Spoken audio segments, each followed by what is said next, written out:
Buenos días, estudiantes. El día de hoy vamos a realizar la página 31 del libro. Vamos a aprender matemáticas de noveno. Entonces voy a realizar el primer ejemplo del libro, que nos dice: el cuadrado de todo número entero es un número impar. ¿Qué nos dice el libro? Que es decir, elige un contraejemplo para la afirmación en cada caso. Entonces yo voy a hacer el A, ustedes hacen el B y el C. Entonces tenemos: el cuadrado de todo número entero es un número par. Entonces, ¿qué es un contraejemplo? Primero debemos entender eso.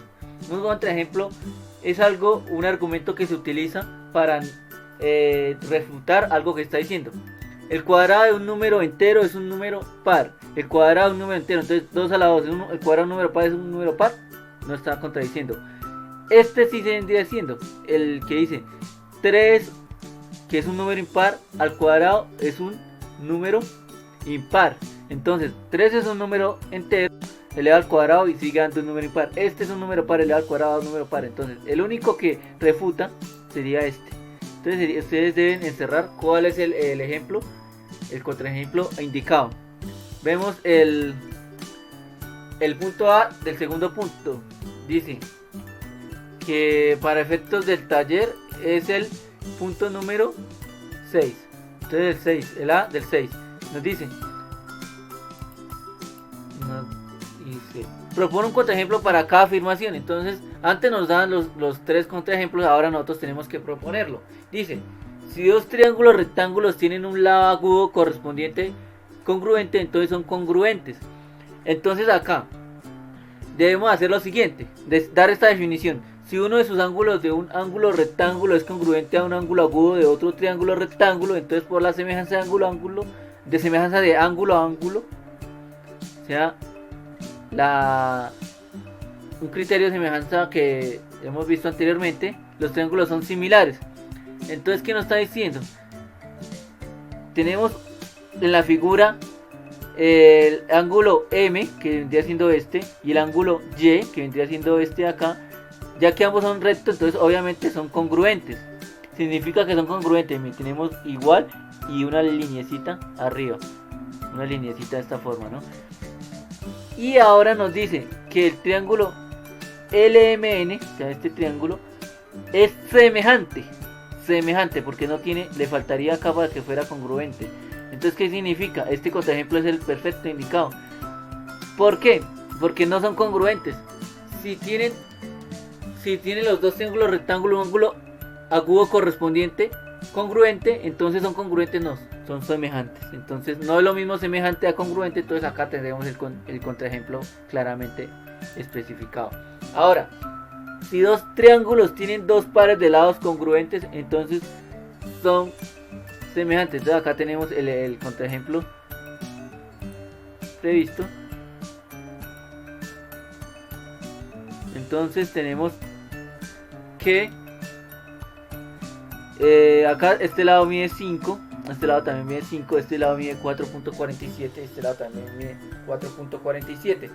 Y tenemos que el ángulo es el mismo también, 63.43. Entonces, ¿qué esto nos están diciendo? Si dos triángulos tienen dos pares de lados congruentes, entonces son semejantes. Y acá estamos dando dos triángulos totalmente iguales. Y ya sabemos que congruente no es igual a semejante. Entonces, si tenemos ángulos iguales porque tiene dos lados iguales, y la única manera de romper eso es que el ángulo que forme entre ellos, esos dos lados, sea el mismo, van a ser congruentes.